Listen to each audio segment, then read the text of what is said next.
Friends, പുതിയൊരു വീഡിയോയിലേക്ക് എല്ലാവർക്കും സ്വാഗതം. ഇന്ന് നമ്മൾ ആലു പൊറാട്ട ഉണ്ടാക്കാൻ പോയാണ് കേട്ടോ. ശരിക്കും പറഞ്ഞാൽ ഞാൻ ഇതുവരെ ഉണ്ടാക്കിയിട്ടില്ല. പക്ഷേ എൻ്റെ മോൾക്കത് ഭയങ്കര ഇഷ്ടമാണ്. അവളുടെ സ്കൂളിൽ കൂടെ ഉള്ളവരൊക്കെ ടിഫിൻ കൊണ്ടുവരുന്നത് ഇവിടുത്തെ പൂനെയിലെ സൈസ് ഓരോ ഐറ്റംസൊക്കെയാണ്. അപ്പോൾ അതിൽ ആലു പൊറോട്ടയാണ് മിക്കപ്പോഴും കുട്ടികൾ കൊണ്ടുവരിക. അപ്പോൾ വേദുവിന് അത് ഭയങ്കര ഇഷ്ടമാണ്. അവരുടെ നിന്നൊക്കെ കഴിച്ചിട്ട് വേദുവിന് അതിൻ്റെയൊക്കെ ടേസ്റ്റ് ഇഷ്ടമാണ്. അപ്പോൾ എന്തായാലും ഇന്ന് സ്കൂൾ വിട്ട് വരുമ്പോൾ അത് ഉണ്ടാക്കി വെക്കാമെന്ന് ഞാൻ വിചാരിക്കണം. അവൾക്ക് ചോറൊന്നും അത്ര വലിയ ഇഷ്ടമല്ല. ഇതുപോലെ ചപ്പാത്തി, ആലു പൊറോട്ട അങ്ങനത്തെ എന്തെങ്കിലുമൊക്കെ ആണെങ്കിൽ പിന്നെയും കഴിക്കും. ചോറിനോട് വലിയ താല്പര്യമില്ല. അപ്പോൾ ഞാൻ വിചാരിച്ചു ഇന്ന് എന്തായാലും അത് ഉണ്ടാക്കാമെന്ന്. അപ്പോൾ നമുക്ക് പെട്ടെന്ന് എങ്ങനെ ഉണ്ടാക്കണമെന്നൊന്ന് നോക്കാം കേട്ടോ. ഞാൻ യൂട്യൂബ് നോക്കിയിട്ടാണ് ഉണ്ടാക്കണത്, എനിക്കറിയാത്തതുകൊണ്ട്. അപ്പോൾ എങ്ങനെ ഉണ്ടാക്കണമെന്ന് നിങ്ങളെയും കൂടെ ഒന്ന് കാണിക്കാമെന്ന് വെച്ച് അപ്പോൾ നമുക്ക് വേഗം തന്നെ നോക്കാം. കുറച്ച് ഗോതമ്പ് പൊടി എടുത്തിട്ടുണ്ട് കേട്ടോ. അതിനകത്തോട്ട് ഇതാ കസ്തൂരി മേത്തി എന്ന് പറഞ്ഞിട്ട് ഇതിങ്ങനെ പാക്കറ്റ് കിട്ടും കേട്ടോ വാങ്ങിക്കാൻ. ഇതിപ്പോൾ ചെറിയൊരു പാക്കറ്റാണ്.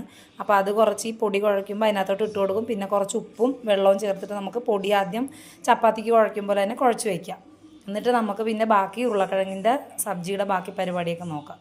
അപ്പോൾ ഞാൻ എന്താ ഇത് ആട്ടപ്പൊടി അത് നമ്മുടെ ചപ്പാത്തിക്ക് പോലെ തന്നെ മേത്തി ഉപ്പൊക്കെ ചേർത്തിട്ട് കുഴച്ച് വെച്ചിട്ടുണ്ട്. അപ്പോൾ ഇതിവിടെ ഇരിക്കട്ടെ. നമുക്കിനി പൊട്ടറ്റോയുടെ പരിപാടി നോക്കാം. എന്താ ഉരുളക്കിഴങ്ങ് തൊലി കളയാതെ തന്നെ കുക്കറിലിട്ടിട്ട് ഒരു 3-4 വിസിൽ കേൾപ്പിച്ചിട്ടുണ്ടായിരുന്നു കേട്ടോ. അപ്പോൾ അത് ഒരുവിധം വെന്തിട്ടുണ്ട്. ഇതാ ഉരുളക്കിഴങ്ങ് വെന്തിട്ടുണ്ട്. ഇനിയിപ്പോൾ നമുക്ക് തൊലി കളഞ്ഞിട്ട് നല്ലപോലെ ഇങ്ങനെ പൊട്ടിച്ചെടുക്കാം. പൊട്ടിച്ചിട്ട് നമുക്ക് ബാക്കി സാധനങ്ങളും ചേർത്ത് മിക്സ് ആക്കാം. ഇതാ ഉരുളക്കിഴങ്ങ് ഉടച്ചെടുത്തിട്ടുണ്ട്. ഇനി നമുക്ക് അതിലോട്ട് സവോളയും മല്ലിയിലയും കൂടെ ചെറുതായിട്ട് അരിഞ്ഞത് ആദ്യം ഇട്ട് കൊടുക്കാം. പിന്നെ നമുക്ക് കുറച്ച് മഞ്ഞൾപ്പൊടി, അതിനകത്തോട്ട് കുറച്ച് മഞ്ഞൾപ്പൊടി ചേർത്തിട്ടുണ്ട്. പിന്നെ നമ്മൾ കുറച്ച് ഉപ്പ് ഇട്ട് കൊടുക്കണുണ്ട്. ഉരുളക്കിഴങ്ങിൽ ഞാൻ ഉപ്പിടാണ്ടാണ് വേവിച്ചത്. അപ്പോൾ കുറച്ച് ഉപ്പ് നമുക്ക് അതിലോട്ട് ആഡ് ചെയ്യാം. പിന്നെ നമുക്ക് വേണ്ടത് മുളക് പൊടിയാണ്. ശകലം മുളക് പൊടി, ഒരുപാട് എരിവൊന്നും വേണ്ട, കുറച്ച് മുളക് പൊടി. പിന്നെ ഇതിൽ കുറച്ച് ജീരകപ്പൊടിയും കൂടെ ചേർക്കും. പക്ഷെ ഞാനിപ്പോൾ ചേർത്തിട്ടില്ല കേട്ടോ. ഇത് നമ്മുടെ ചാറ്റ് മസാലയാണ് കേട്ടോ. അത് വാങ്ങിക്കാൻ കിട്ടണ തന്നെയാണ്. അപ്പോൾ അതും കുറച്ച് ചേർത്തിട്ടുണ്ട്. ഈ ചാറ്റ് മസാലയുടെയൊക്കെ ടേസ്റ്റ് നമുക്ക് വലിയ പിടുത്തില്ലാത്തതുകൊണ്ട് ഞാനിപ്പോൾ കുറച്ചാണ് ചേർത്തിരിക്കുന്നത് കേട്ടോ. അപ്പോൾ ഇതാ നമ്മൾ കുറച്ച് പൊടിയൊക്കെ തൂത്തിട്ട് ഇത് ജസ്റ്റ് ഒന്ന് പരത്തിയിട്ടുണ്ട്. ഇനി നമുക്ക് ഫില്ലിങ് വെച്ച് കൊടുത്തിട്ട് വീണ്ടും ഉരുളയാക്കിയിട്ട് ഒന്നുകൂടെ പരത്തിയെടുക്കാം. നമ്മൾ പരത്തിയിട്ട് ആദ്യം ചപ്പാത്തിയുടെ ഉരുള പോലെ നമ്മൾ പരത്തി പിന്നെ നമ്മൾ ഉരുളക്കിഴങ്ങിൻ്റെ ഫില്ലിങ് വെച്ചിട്ട് വീണ്ടും പരത്തിയെടുത്തിട്ട് നമുക്ക് കുറച്ച് നെയ്യൊക്കെ തേച്ചിട്ട് റെഡിയാക്കി എടുക്കുക. നമ്മളിതാ കുറച്ച് നെയ്യൊക്കെ തേച്ച് എന്തായാലും റെഡിയാക്കിയിട്ടുണ്ട്.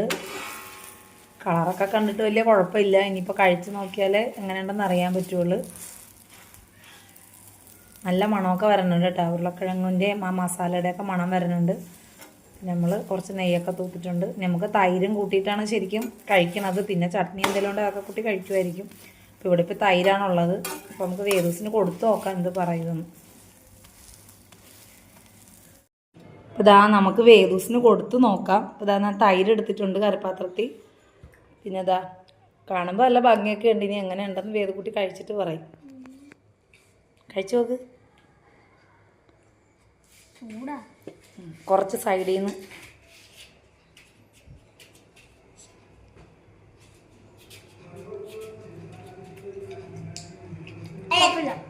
ഉള്ളതാ ടേസ്റ്റ്. അതാ എന്നാ മകനെ ചെറുതിന് ഇഷ്ടപ്പെട്ടില്ല തോന്നുന്നു. ചെറുത് മറ്റേ നമ്മളുടെ ആ തവി വെച്ചിട്ട് അതിക്ക് എറിഞ്ഞതാണ്. കഴിച്ചു നോക്കുവേത് ഉള്ളവാ. മസാല ടേസ്റ്റ് ഉണ്ടാ? ഇങ്ങനെയാണോ കൂട്ടുകാർ കൊണ്ടുവരണ? അത് വേറെ ടേസ്റ്റ് അല്ലേ? എന്നാലും ആദ്യമായിട്ട് ട്രൈ ചെയ്തല്ലേ, കുഴപ്പമില്ലല്ലോ. കഴിച്ചോ. എന്തായാലും വേദക്കുട്ടിക്ക് ഇഷ്ടപ്പെട്ടിട്ടുണ്ട് കേട്ടോ. അപ്പോൾ നമുക്ക് ഇടയ്ക്കൊക്കെ ഇതുപോലെ സ്കൂളിൽ കൊണ്ടുപോകാനൊക്കെ ട്രൈ ചെയ്യാം. പിന്നെ എനിക്ക് ആദ്യം ആയതുകൊണ്ടായിരിക്കും കുറച്ച് സമയം എടുത്ത് വേവിച്ച് റെഡിയാക്കി അങ്ങനെയൊക്കെ വന്നപ്പോൾ കുറച്ച് ടൈം എടുത്ത് ഇനി ചെയ്ത് വരുമ്പോൾ ചിലപ്പോൾ പെട്ടെന്ന് ചെയ്യാൻ പറ്റുമായിരിക്കും.